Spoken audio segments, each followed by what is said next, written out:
বন্ধুরা, আজকে আমি বলবো একদম নতুন একটা বইয়ের ব্যাপারে, যেটার নাম হচ্ছে হরপ, রূপক সাহার লেখা।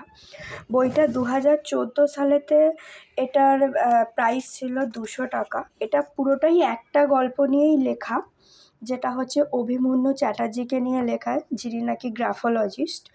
তো গ্রাফোলজিস্ট বলতে তিনি হাতের স্ট্রোক দেখে বলে দেন যে তার কি রোগ আছে, ইনফ্যাক্ট তার কি স্বভাব চরিত্র, সেই সব সম্বন্ধে দেয়া রয়েছে। শুধু তাই নয়, বইটাতে অনেক নতুনত্ব ঘটনা দেয়া রয়েছে। যেমন সে কোনো ঝুটঝামেলায় জড়াতে চায় না, কিন্তু একটা বাইক নিয়ে নিজের বাইককে বাঁচাতে গিয়ে কিভাবে সে জড়িয়ে পড়ে, তার থেকে বেরোনা, আরও নতুনত্ব দিক দেয়া রয়েছে।